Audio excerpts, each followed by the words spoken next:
정부가 오늘 19번째 부동산 규제 대책을 내놨습니다. 서울의 집값을 잡기 위해 고강도 규제에 나서자 되레 수원과 용인 등 수도권 일부 지역 집값이 급등하는 풍선 효과가 나타났기 때문인데요.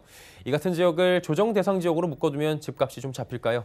현재 정부 세종청사에 나가 있습니다. 부동산팀의 정창신 기자 연결합니다. 정 기자. 네, 예, 정부가 시장이 예상대로 주담대라고 하죠. 주택담보대출비율 LTV를 60%에서 50%까지 낮췄고요. 9억 초과분에는 30%까지 지금 낮춰서 적용하기로 했습니다. 대출 받기가 쉽게 말해 어려워진 건데 집값이 좀 잡힐 것으로 보이십니까? 네. 전문가들은 일시적으로 집값이 안정세를 보일 것으로 내다보고 있는데요. 다만 조정 대상 지역으로 지정하는 게 중장기 대책은 될 수 없다고 입을 모으고 있습니다. 서울에서는 노도광이라고 불리는 강북구나 도봉구는 이미 투기 과열지구로 지정돼 있지만 9억 원 이하 아파트를 중심으로 집값이 강세를 보이고 있습니다. 잘 아시다시피 이 투기 과열지구에서는 LTV가 40%가 적용되고요. 그러니까 집값의 40%만 대출을 받을 수 있다는 얘기죠. 또 9억 원 초과주택은 초과분에 대해서 LTV 20%가 적용됩니다. 규제 지역으로 지정해 대출을 조여놨지만 집값은 올랐다는 얘기입니다. 오늘 한국감정원 주간 아파트값 동향이 나왔는데 여기를 확인해봤더니 도봉구는 이번 주 0.06% 올라서 전주와 동일한 오름폭을 기록했고요. 또 강북구도 이번 주에 0.06% 올랐는데 전주가 0.08% 올랐거든요.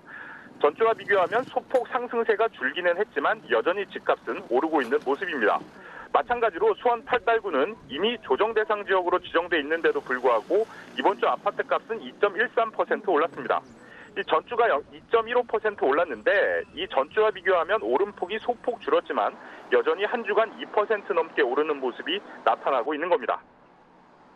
네, 그러다 보니 오늘 19번째 정부의 부동산 대책에 또 다른 풍선 효과가 나타나지 않을까라고 우려도 나오고 있는 것 같습니다. 가능성 있습니까? 네, 업계에서는 결국은 수도권 또 다른 지역에 풍선 효과가 나타날 것이다. 이렇게 관측들을 하고 있는데요. 양지영 RNC 연구소 소장 얘기를 들어봤더니 용인과 성남뿐만 아니라 구리, 인천 등의 지역들도 풍선 효과로 인한 집값 상승이 점쳐진다. 이렇게 내다봤고요. 또 여전히 시장에 유동자금이 풍부하고 갈 곳이 없다. 또 부동산은 언젠가 오른다는 학습 효과, 또 안전자산이라는 인식이 강하기 때문이다. 이렇게 설명을 했습니다. 부동산 시장에서는 벌써부터 수도권 집값 상승 지역이 신조어처럼 등장하고 있는데요.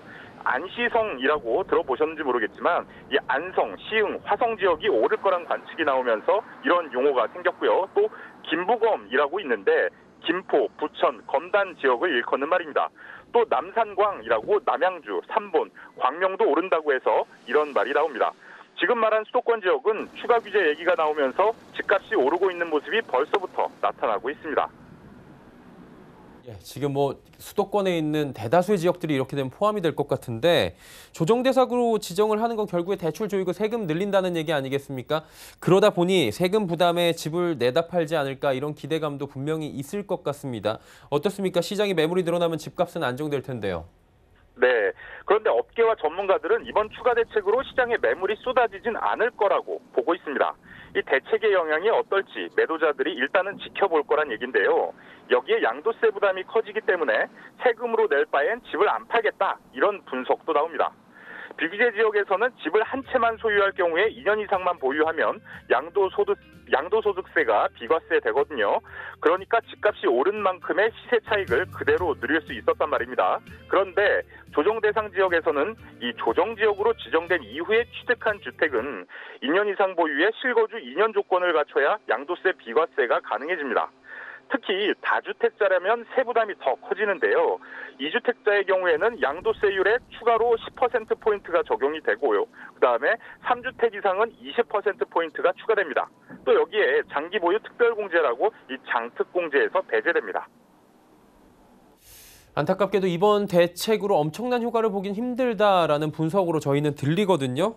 답은 공급 대책에 달린 겁니까? 전문가들은 이에 대해서 어떻게 보고 있습니까? 네.